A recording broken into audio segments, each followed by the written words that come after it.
बोलिए श्री प्राणनाथ प्यारे की जय। आप सभी को मेरा कोटि कोटि प्रणाम। धनी के अति लाडले प्यारे सुंदर साची, आज मैं एक पंछी की भांति उड़ रही थी। आज मेरी गति बढ़ चुकी थी। आज मैं हमेशा की तरह नहीं जा रही थी और आसमानों में उड़ते पंछियों की तरह उड़ते हुए न जाने कितने सागरों को, न जाने कितने महासागरों को पार करते हुए आखिर मैं शर और अक्षर से परे अपने अक्षरातीत के धाम में प्रवेश कर जाती हूँ और वहाँ बड़ी ही आश्चर्य भरी नज़रों से चारों ओर देखती हूँ और वहाँ से फिर अलग अलग जगह पर चली जाती हूँ। कभी मैं जमुना जी पे जाती हूँ, कभी मानिक पहाड़ पर जाती हूँ, कभी पुखराज पहाड़ पर जाती हूँ, कभी पाट घाट पर आती हूँ, कभी मैं हौज कोसर पर जाती हूँ, कभी मैं कहीं जाती हूँ और कभी मैं कहीं जाती हूँ। ब्रह्मधाम के एक एक जगह, सब जगह मैं जा रही हूँ और बड़ी ही आश्चर्य भरी नजरों से चारों ओर देख रही हूँ। जिस प्रकार एक लड़की बहुत समय के बाद अपने ससुराल से अपने मायके जाती है और वहाँ जाकर के वो अपने पूरे घर में घूमती है और बहुत आनंदित होती है, ठीक उसी प्रकार से आज मेरी अवस्था थी। मैं अपने इस घर को आज चारों ओर से देख रही थी, जगह जगह से देख रही थी और मन ही मन प्रफुल्लित हो रही थी कि मैं आज तक कहाँ थी, मैं आज तक इस आनंद से दूर क्यों थी। मन ही मन ये सोच रही हूँ और पूरे परमधाम में विचरण कर रही हूँ। परमधाम के एक एक जर्रे को देख रही हूँ और बड़ी प्रफुल्लित हो रही हूँ, बड़ी आनंदित हो रही हूँ। और फिर मैं वनों में जाती हूँ। वनों में जाने के बाद देखती हूँ कि वहाँ बहुत सारे पक्षी, झुंड के झुंड में बहुत सारे पक्षी हैं जो पेड़ों की लताओं पर झूल रहे हैं, पेड़ों की डालियों पर बैठे हुए हैं और अलग अलग तरह से मस्तियाँ कर रहे हैं और एक दूसरे से अपने मन की बातें कर रहे हैं। मैं कुछ समय के लिए वहाँ रुक जाती हूँ और उनकी बातें सुनती हूँ। वो एक दूसरे से बातें कर रहे थे और कह रहे थे, आज मेरे पियाजी का मुखड़ा इतना सुंदर लग रहा था, आज मेरे पियाजी के चेहरे का नूर इतना था, आज मेरे पियाजी इस तरह से मन मन मुस्कुरा रहे थे। अपने ही पिया के गुणगान करने में लगे हुए उन पंछियों की और भी बहुत सारी बातें थी। मैं सुनती जा रही हूँ और आनंदित होती जा रही हूँ और सोच रही हूँ कि मैं अपने पिया से कब मिलने जा रही हूँ। और वहाँ से एकाएक मैं चल देती हूँ रंग महल की तरफ। रंग महल के दरवाजे पर आते हुए जैसे ही मेरी नज़रें अपने धनी के चरणों पर पड़ती हैं तो मन प्रफुल्लित हो जाता है, आनंदित हो जाता है। ऐसा लगता है कि इन सुखों से अभी तक मैं वंचित क्यों रही थी, कहाँ मैं थी, क्यों थी, कुछ समझ में नहीं आ रहा था। मुंह से कोई शब्द भी नहीं निकल रहे थे और अचानक धीरे धीरे उनके सभी अंगों को देखते हुए उनके मुखड़े पर मेरी आंखें टिक जाती हैं। ऐसा लगता है मानो इस मुखड़े को आज मैं देखती ही चली जाऊं। आज मेरी नज़रें वहाँ से बिल्कुल भी नहीं हट रही थी। मेरे धनी जी, मेरे पिया जी मेरी तरफ देख रहे थे और मन मन मुस्कुरा रहे थे।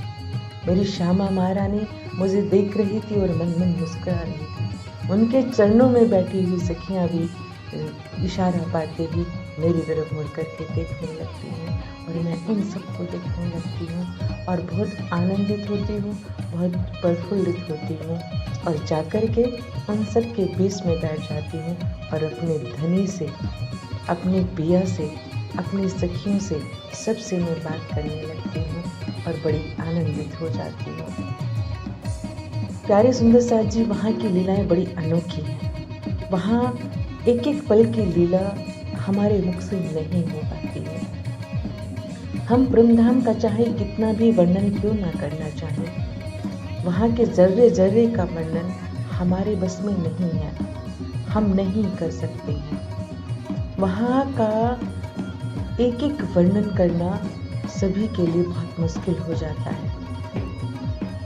लेकिन जितना भी हम लोग वहाँ आनंद लेते हैं, आनंद की तो वहाँ कोई सीमा ही नहीं, वहाँ आनंद की ही लीला है। लेकिन जिस प्रकार वहाँ का जो नूर है, अगर हम नूर की भी बातें करें तो नूर एक ऐसा नूर है कि उस नूर की कोई और हम ये व्याख्या नहीं कर सकते हैं कि किस प्रकार हम वहाँ का वर्णन करें या किस प्रकार हम उस नूर के बारे में बताएं।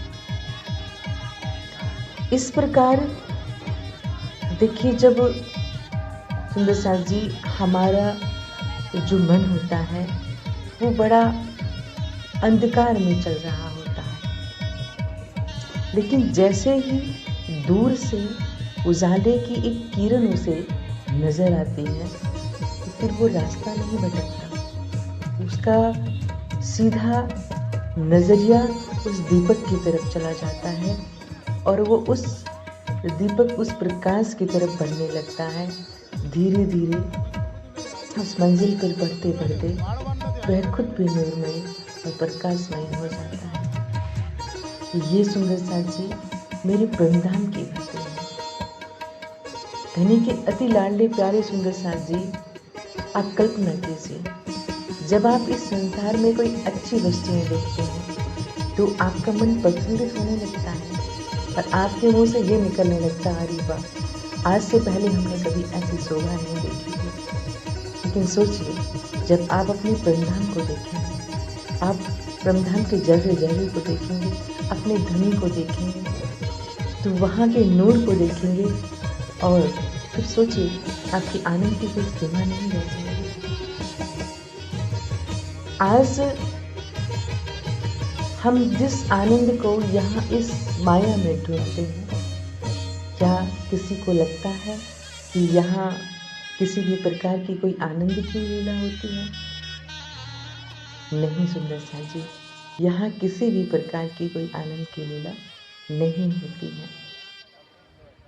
यहाँ सिर्फ दुख का खेल है और यही दुख का खेल हम यहाँ देखने के लिए आए हुए हैं। और ये दुख का खेल अभी इस समय में भी हम देख रहे हैं। लेकिन ये तो दुख का खेल है और हमें देखना भी पड़ेगा। इस दुख के खेल को कंप्लीट होने में अब ज़्यादा समय नहीं लगेगा। अब बस धनी की नज़र और हमारी नज़र और हमारे पूरे सुंदर साथ की नज़र एक ही चीज़ को देखने लगेंगी, एक ही चीज़ को सोचने लगेंगी। सब में एक रूपता होगी, सब में एक दिली होगी, तो फिर तो यहाँ माया के खेल में रुकने का सवाल ही पैदा नहीं होता। बस धनी का एक इशारा और दुनिया का खेल खत्म। यही होना है सुंदर साथ जी। आप इस समय में देख भी रहे हैं क्या क्या हो रहा है। जो कार्य करने के लिए हम यहाँ इस पृथ्वी पर आए थे, जितनी भी ब्रह्म आत्माएं परमधाम से यहाँ उतरी थी, वो सभी के सभी इस खेल को देख के सब कुछ करने के उपरांत जाना परमधाम में ही है सुंदर साथ जी। यहाँ कौन रुकेगा जो वहाँ से नहीं आया? घर कौन लौटता है जो अपने घर से आया हो? जिसका कोई घर ही ना हो वो कहाँ लौटेगा? तो ये तो सारी बातें आप धनी पर छोड़ दीजिएगा। वो जब भी, जहाँ भी, जैसा भी करते हैं बहुत अच्छा करते हैं और आगे भी जो करने वाले हैं बहुत अच्छा करेंगे और ये सारा खेल समेट करके हमें अपने परमधाम में लेकर के जाएंगे। इसलिए सुंदर साथ जी, आप सिर्फ धनी के चरणों में रहें, धनी के बारे में सोचें, अपने परमधाम के बारे में सोचें, अपने परमधाम के 25 पक्षों के बारे में सोचें। वहाँ का आप आनंद यहाँ इस माया के खेल में बैठे हुए लें। बाकी कोई भी विचार ना करें, बाकी सब धनी पे छोड़ दें। करने कराने वाले सब वो हैं, उन्हीं की साहिबी है, उन्हीं का बस चलता है, उन्हीं से हम हैं। हम तो उनके दिल में हैं और वो हमारे दिल में हैं। हम उनसे अलग नहीं हैं, वो हमसे अलग नहीं हैं। जाहिर सी बात है सुंदर साथ जी कि जब हम एक हैं, ना सखियाँ हमसे अलग हैं, ना श्यामा जी हमसे अलग हैं, ना धनी जी हमसे अलग हैं, तो बताइए फिर हम अलग कहाँ हैं। और जब हम एक जगह हैं तो क्यों ना हम उन सारी बातों का आनंद लें जो बाकी बैठी हुई सखियाँ वहाँ ले रही हैं। और बाकी बैठी हुई सखियाँ कौन हैं? जो वहाँ जागृत हो चुकी हैं। तो प्यारे सुंदर साथ जी, ये समय आनंद की लीला देखने का समय है। आप यहीं इस माया में बैठे रहे अपनी आनंद की लीलाएं देखिए, निश्चिंत हो जाइए, अपने मन को प्रफुल्लित कीजिए। प्रणाम सुंदर साथ जी।